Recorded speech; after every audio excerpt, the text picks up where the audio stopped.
Quay, how you doing, Rob?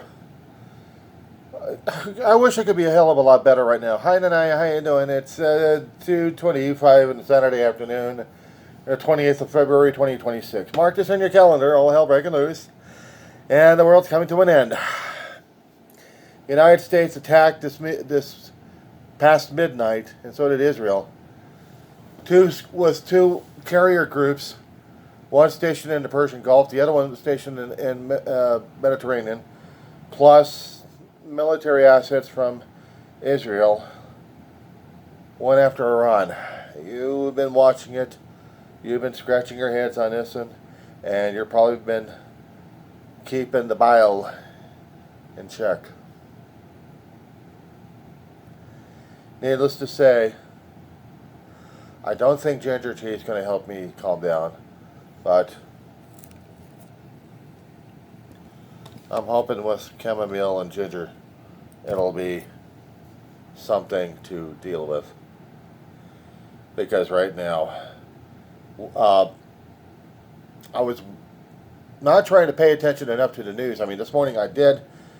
I got mentally blasted out of it and laid down to sleep a little bit.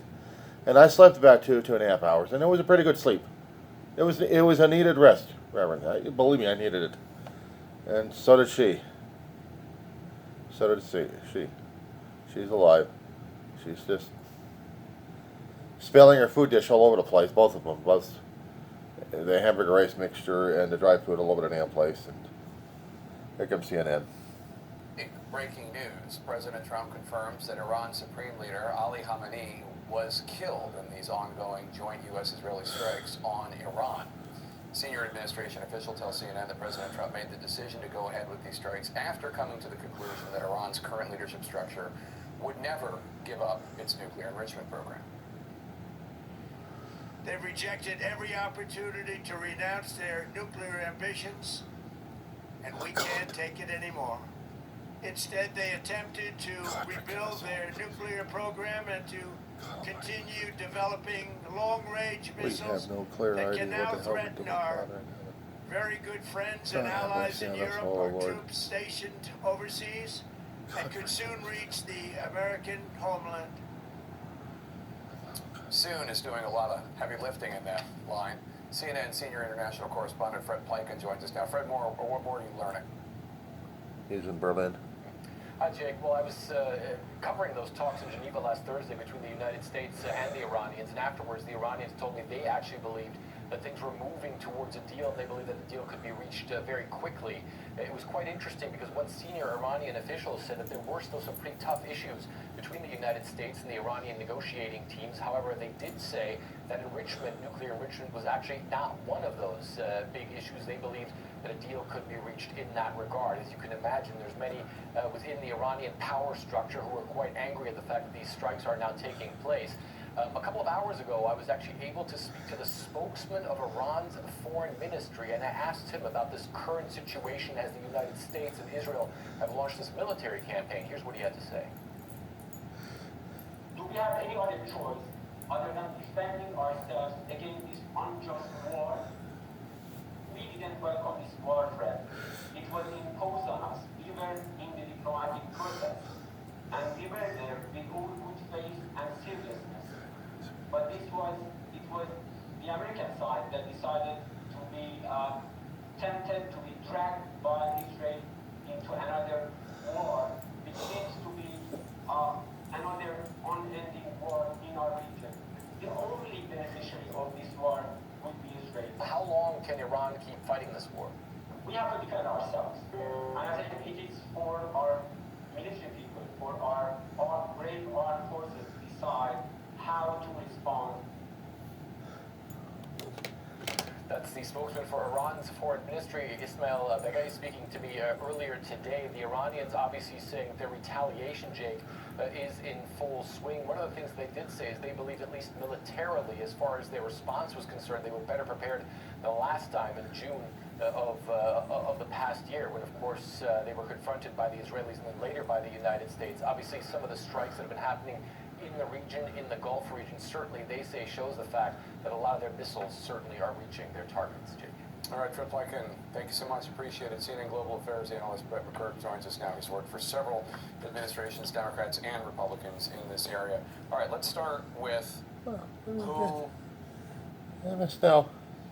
Fluidly as well. But I glanced at the reaction today, and there is a hot war of words going on between figures like Mark Levin and figures like Megyn Kelly, with one calling the others traitors. I mean, we're not just talking about a lack of public support for a war that, in Donald Trump's telling, quote, could result in American casualties.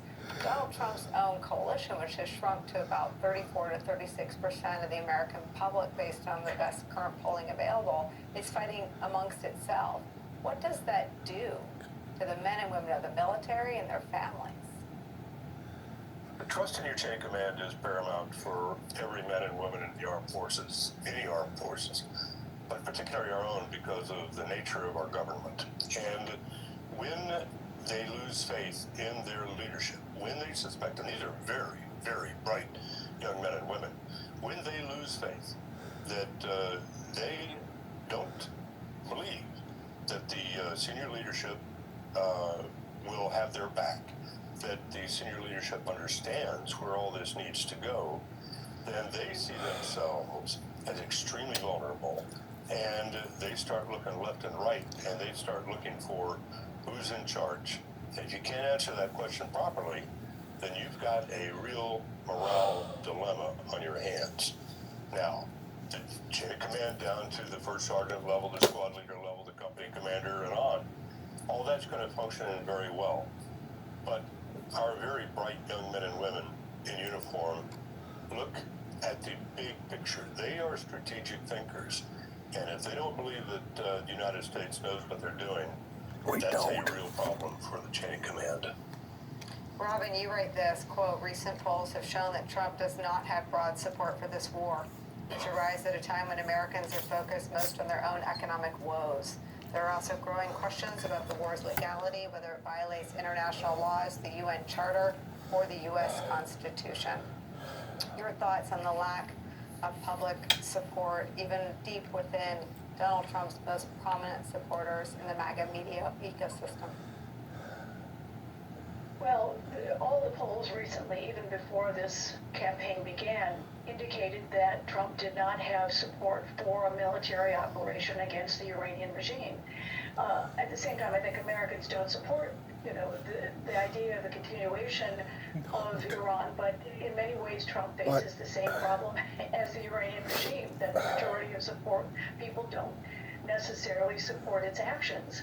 And I think that's the dilemma going forward. How do you convince Americans that it's worth this investment? Remember, this is going to be a very costly war. The general will have a much better specific idea, but this is likely to cost billions when you consider the deployment of 2 aircraft carriers, 15 destroyers, almost half of the U.S. air fleet. This is something that each day the cost mounts. And for Americans who are focused on their own pocketbooks, the idea of engaging in a military conflagration that cost us another one, that had cost us trillions during the wars in Afghanistan and Iraq, is likely to, I think, lead to even more questioning. We've seen today Republicans as well as Democrats challenge President Trump. What is he doing? What is his end game? What have you got the United States into? Yeah.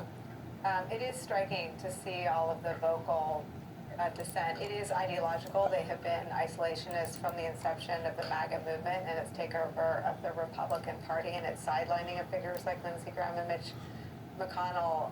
And it is also a sign of his deepening political crisis to be at, I think, 12 to 15 percentage points more unpopular today than he was a year ago.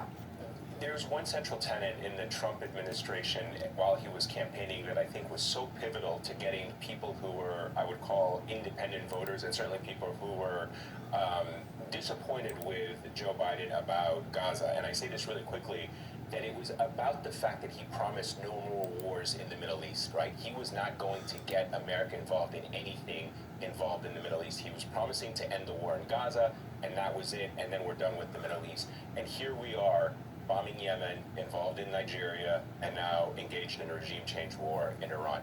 No central tenet of the MAGA movement has been betrayed as so profoundly as the promise that Trump made to the American people, no more wars in the Middle East. Major General Paul Eaton, Filling on that thank you one. both so much for being so generous with your time on a day like today. We're really grateful. Heyman sticks around with me. Ahead for us, how the Trump administration's all-out purge of national security expertise inside the Department of Justice and FBI is raising new questions and concerns today about our vulnerability in the event of a retaliatory attack by Iran. There's new reporting on that we'll share with you on the other side of a short break.